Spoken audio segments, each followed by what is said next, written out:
Olá pessoal, sou Thiago Pittini, drapple.com.br. Bem-vindos ao 167º Dr. Apple News, toda sexta-feira aqui com o resumão de notícias da Apple pra gente e com a ajuda de muita gente que eu sempre não esqueço, faço sempre questão de agradecer o Antônio, o Renato, o Gilberto, o Sandro, muito obrigado pela sugestão de pauta de vocês e a gente vai dar sequência aqui com algumas notícias interessantes que nós temos essa semana. A primeira notícia é o lançamento, a comemoração do lançamento no dia 19 de outubro de 92 desse Mac, que é o chamado Mac 2 VX ou VX. Foi o primeiro Mac a vir com o drive de CD-ROM embutido nele e o primeiro que o gabinete, né, era feito de metal e não era feito de plástico como era antigamente, né? Então uma máquina aí que pavimentou o caminho para o CD-ROM, que começou a cair lá com o MacBook Air em 2008 e finalmente foi removido da linha de produtos da Apple em 2012. Desde 2012 que a Apple não tem drive de CD-ROM nos teus equipamentos, ou chamado Super Drive, né? Se você precisar, você tem que comprar o Super Drive externo. Eu nem sei se a Apple ainda vende, deve vender, mas eu não tenho essa certeza se a Apple ainda vende drive de CD externo. Eu lembro que foi um bafafá quando a Apple resolveu tirar em 2012. Meu Deus, vai tirar o CD-ROM e agora o que eu faço? Ninguém mais usa CD-ROM, né? Não tem jeito. Alguém tem que dar esse pontapé inicial aí, né? Mas o que aconteceu com essa máquina? Essa máquina, ela, apesar de ser muito legal, ela era muito fraca comparado com máquinas que foram vendidas, foram lançadas 3 anos antes dela. O Mac 2, por exemplo, que foi lançado em 3 anos atrás, era 30% mais rápido do que essa máquina. Foi a época do Scully, né? Aquela maluquice, a gente tinha um monte de produto, um monte de equipamento e cada um era um projeto diferente. Parecia que era uma bagunça lá dentro, né? Ninguém sabia exatamente o que estava acontecendo. E a máquina, essa aqui, ela era vendida a 2.949 dólares. 6 meses, não, 5 meses depois do lançamento, os caras baixaram o preço para 1.889. Mais de US$ 1.000 eles deram de redução de preço nessa máquina, porque viram que não estava indo para frente. Olha que maluquice, né? Imagina você que pagou quase US$ 3.000, 5 meses depois a Apple fala, não, agora vai custar 1.900. O quê? Pelo amor, gastei US$ 1.000 a mais nessa máquina 5 meses atrás. Era uma loucura, né? Realmente foi uma era muito maluca na Apple com relação a produtos, né? Tinha muitos produtos, realmente ninguém entendia. Tanto que um ano depois, em 15 de outubro de 93, o Joe Scully acabou se retirando aí da Apple e mesmo com uma perda aí de 97% nos ganhos, né, uma queda de 97% nos ganhos naquele ano, o camaradinha saiu ainda mordendo 10 milhões da Apple. Olha só que coisa absurda, né? 1 milhão aí de multa, mais US$ 750 mil de um ano de consultoria que ele tinha acordado, mais 4 milhões da mansão que a Apple tinha se comprometido a comprar de volta quando ele fosse embora, mais 2 milhões de um Learjet que ele tinha também, que a Apple também tinha se comprometido a comprar, e mais 2,4 milhões em opções de papéis, de ações, né? Então mais ou menos uns 10 milhões esse cara mordeu da Apple quando foi embora, né? Que coisa, né? Que coisa. Bom, aí nós temos em 2003, depois do lançamento aí do iTunes, né? O iTunes estava rodando no Mac absurdamente bem, a loja, né, vendendo pra caramba, foi o momento da mudança mesmo da indústria fonográfica.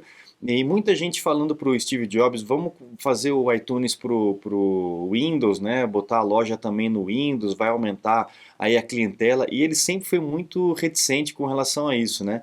Mas no final ele percebeu que mercadologicamente não ia ter como fugir. A base de Macs naquela época é muito pequena e ainda hoje é muito pequena. Hoje a gente tem comido um pouco mais de mercado, né? Ainda mais com essas notícias aí de uma redução de vendas dos PCs e um aumento de venda dos Macs, mas ainda é muito pequeno comparado com o mercado todo, né? A gente não tem nem 10% aí do mercado. Então realmente não tinha como escapar disso, né? E eu lembro de ter assistido essa keynote do Steve Jobs mostrando ali o iTunes para o Windows e ele tem uma frase que ele diz assim que O iTunes estando disponível para o Windows, it's giving a glass of water to somebody in hell. É como dar um copo de água para alguém que está no inferno, né?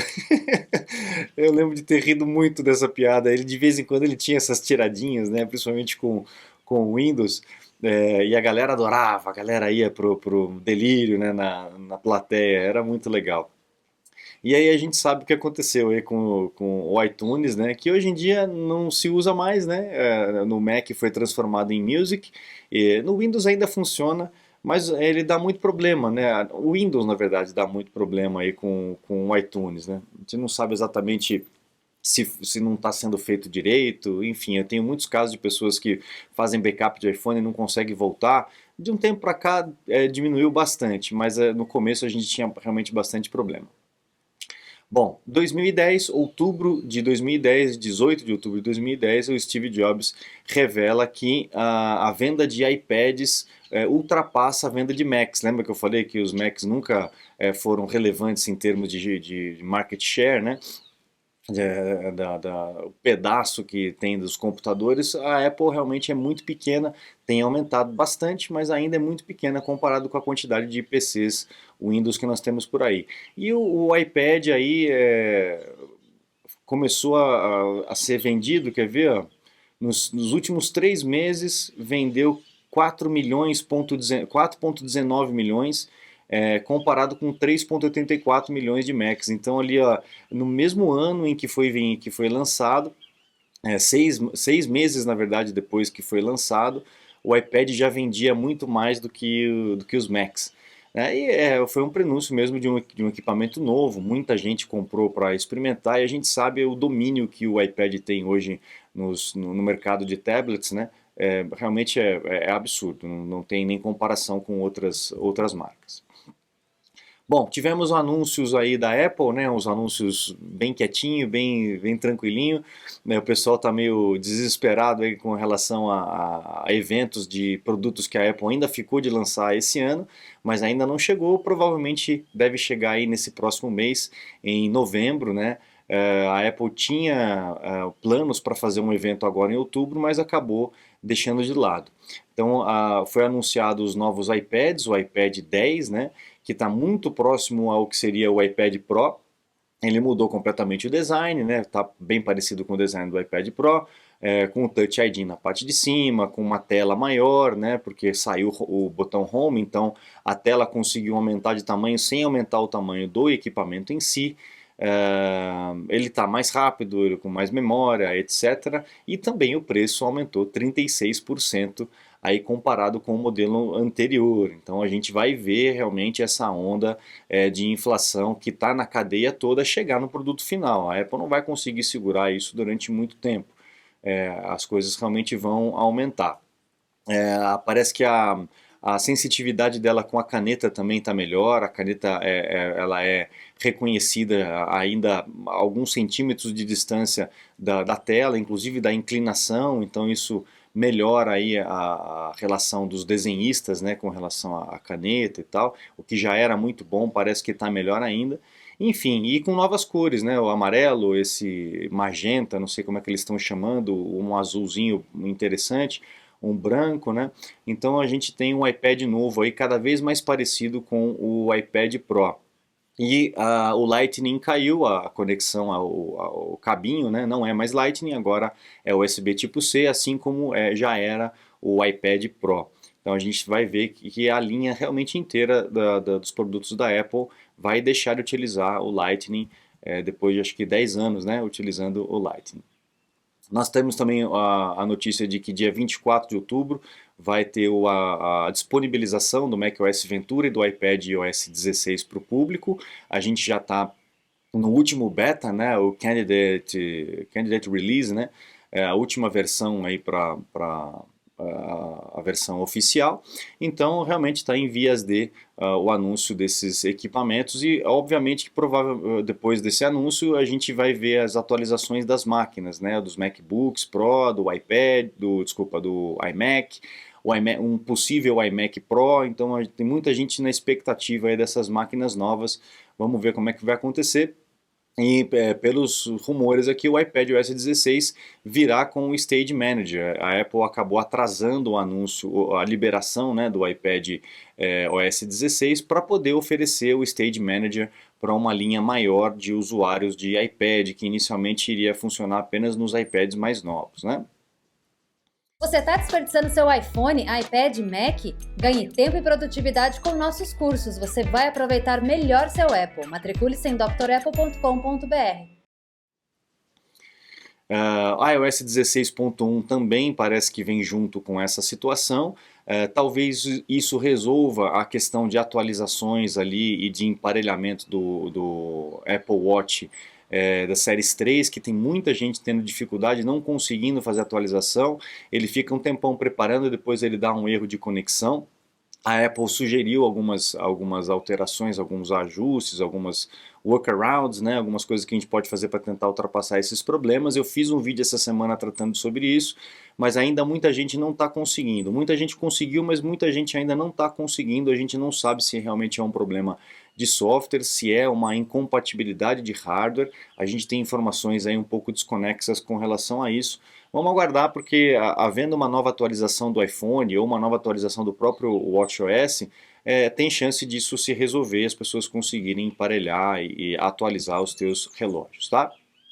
Apple TV também teve a atualização, ela está mais rápida, foi feita uma atualização na parte de hardware dela, está um pouco mais leve e está mais barata. Em contrapartida ao iPad, que encareceu aí 36%, a Apple TV aí baixou o preço aí em torno de $50, que é uma marca boa para o preço do produto, né? Baixou bastante. Ainda está longe de ser uma concorrência para os outros equipamentos, né, em termos de preço, né, mas é um produto muito bom, eu recomendo. Eu tenho aqui em casa e realmente é muito legal o Apple TV. Essa informação é uma informação importante. A Apple costuma utilizar as memórias RAMs aí da Samsung, mas ela tinha sido convencida, vamos dizer assim, a utilizar memórias dessa Yangtze Memory Technology Company, que é uma empresa lá chinesa, e a gente sabe que as empresas chinesas têm participação do governo, né, militar e etc. E a turma aqui não, né, lá nos Estados Unidos, principalmente o Mark Rubio, né, que é mais conservador e tal, ele ficou maluco com essa situação aí. A gente não pode deixar a Apple utilizar esse tipo de tecnologia, porque eles vão colocar coisas de espionagem, é um absurdo. Então, assim, no iPhone 14 é utilizado essa memória apenas nos iPhones que são vendidos lá, é o que dizem, né? E parece que depois desse bafafá todo, a Apple deu uma pausa nessa parceria e vai voltar a utilizar apenas memórias aí da Samsung. Vamos ver, né? A gente fica sabendo pedacinhos de história, não sabe até que ponto é verdade ou não uma coisa, mas enfim, é o que nós temos aqui para poder oferecer de informação, é o que chega para a gente, né? Como eu falei, então, a gente tem aí anúncios de hardware para ser feito. O Mac Pro ainda está com chip da Intel. A gente não tem ainda um iMac com uma tela maior, que seria o iMac Pro, ou o iMac mesmo com uma tela maior de 27 polegadas. O MacBook Pro de 14 e o MacBook Pro de 16 polegadas continua com o M1, enquanto a gente já tem o MacBook Air e um MacBook 13 meio esquisito com o M2, né? Então existem ainda muitos produtos para ser lançados esse ano, que foi prometido pela Apple, mas a gente sabe que tudo pode mudar de acordo com o andar da carruagem, né? Pode ser que nem haja anúncio, pode ser que haja apenas uma disponibilização aí na internet, né? Se for só uma remodelação aí do MacBook, eu acredito que a Apple possa até lançar direto no site, como acabou de fazer com o iPad. Mas um anúncio de um Mac Pro, de um iMac novo, um iMac Pro, né? Talvez a Apple mereceria aí um anúncio um pouco maior, então vamos aguardar. Um iPhone SE também, rumores que o iPhone SE da quarta geração não teria mais o Touch ID e seria o mesmo design do que seria o iPhone XR. É uma tentativa aí de acabar com os estoques, eu tenho certeza disso, né? As peças estão lá, já foram contratadas, já foram compradas, então o iPhone XR passaria a ser o iPhone SE 4 com o chip melhorado, aquela coisa toda. E legal porque é uma tecnologia muito boa, uma tecnologia nova, com um preço bem mais em conta para pegar uma camada das pessoas que não têm grana para poder investir num iPhone caro para burro como está sendo aí o iPhone 14, 14 Pro e etc. Então eu acho legal a Apple oferecer isso, de uma certa forma ela libera aí os seus estoques e atende uma população aí que não tem essa grana para poder investir, o que a grande maioria aqui dos brasileiros, né, que o pessoal sofre para poder comprar iPhone, o preço não é barato não. Existe um rumor também que eu achei interessante trazer para vocês, que seria um suporte para o iPad que teria uma caixa de som. A gente não sabe exatamente se é isso ou não, aqui já é, né, viagem da turma aí, imaginação da galera, o que seria a junção de um HomePod com um iPad, onde você poria aí o iPad, encaixaria o iPad e o iPad utilizaria o sistema de som aí do HomePod. É uma forma de tornar o iPod ainda mais útil, né? Você coloca o iPod aí num lugar, a hora que você pluga o iPad ali, você controla e utiliza o alto-falante. Não sei se isso vem ou não vem. A gente sabe que as patentes que são pedidas, quase todas, né, quase a grande maioria, não é utilizada, é mais para reserva de mercado. Mas, enfim, talvez venha alguma informação aí diferente com relação ao HomePod para poder também intensificar as vendas, porque ele perde feio para a concorrência, né? Aqui, pronto. O pessoal que vai aí para o Catar, né, para a Copa do Mundo, teve gente aí, a NRK, tá dizendo aí, cara, que existe um aplicativo que você precisa baixar quando você chega lá, para poder acompanhamento dos jogos e liberação de espaços, etc. Então você é obrigado a baixar esses dois aplicativos aí no seu iPhone, mas esses aplicativos eles coletam dados, né, como a gente fala aqui no Brasil em português. E aí o pessoal está reclamando, inclusive com muita razão, né, esse aplicativo Eteras, que vai te trazer informações sobre infecção de vírus, etc. e tal, que em vários outros países tem os seus aplicativos que fazem esse rastreamento e tal, só que esse aí parece que ele está um pouco exagerado. Ele vai coletar informações aí do seu iPhone, monitorar o Wi-Fi, Bluetooth, etc., saber a sua localização precisa. Então a turma está meio brava com essa situação, e a gente sabe que os equipamentos hoje em dia tem muita informação pessoal, inclusive localização sua, etc., quem está perto de você, porque um equipamento se comunica com o outro. Então a gente sabe os riscos aí de privacidade com relação a aplicativos que a gente não conhece ou dados, né, recursos que a gente não conhece de aplicativos que a gente conhece. Então a gente sabe hoje em dia que privacidade está cada vez mais ilusória, né? Bom, uma informação aí para a gente finalizar, quem comprou o iPhone aí Classic, né, aquele iPhone de lá de 2007, e guardou numa caixinha aí, tem um tesouro, viu, pessoal? O pessoal foi feito lá nos Estados Unidos um leilão, né, e um camarada pagou 39.340 dólares num iPhone Classic que estava lacrado na caixa. Então se você tem um desses aí, você tem uma pequena fortuna pensando nesses valores em dólar aí. Olha só como as coisas valorizam, né? Era 600 dólares, né? 599 ou 499, dependendo ali da capacidade do iPhone. E de 2007 para cá, nem 10 anos, valorizou aí para 39.340 dólares, né? Legal, né? Naquela época a gente tinha só celulares que não eram tão smart assim, né? Eu lembro que para a gente digitar era um caos. Você lembra? Para você pegar a letra C, você tinha que digitar o número 1 três vezes. Você demorava um século para digitar uma mensagem, né? Aí de repente veio um tecladinho, como as coisas mudaram, né, daquela época para cá. Foi um equipamento de protótipo que a Apple acabou vendendo pra caramba, porque né, realmente o iPhone mesmo foi o iPhone 3G, né? O iPhone 3G realmente foi o iPhone que deu certo. A Apple fez esse protótipo, acabou vendendo muito, e aí começou aí o mercado dos smartphones e a mudança toda de comportamento que nós temos hoje na humanidade por conta desse brinquedinho aí. Você pode achar que a mudança é para o bem em algumas coisas ou para o mal em algumas outras coisas. Eu não vou adjetivar aqui, eu só vou dizer mudanças, né? Que eu acho que a gente não tem que ficar julgando mesmo. são mudanças que aconteceram no comportamento do ser humano e por conta de um brinquedinho como esse que abriu as portas aí, né? Legal, pessoal. Então, com essa notícia aí, eu fico por aqui essa semana. Um grande abraço a todos vocês. Convido a visitar o site drapple.com.br, conhecer os cursos completos que a gente tem à disposição e também os meus contatos para um suporte, uma consulta técnica online. Eu fico à disposição de vocês. Muito obrigado, um grande abraço e até a próxima. Tchau, tchau.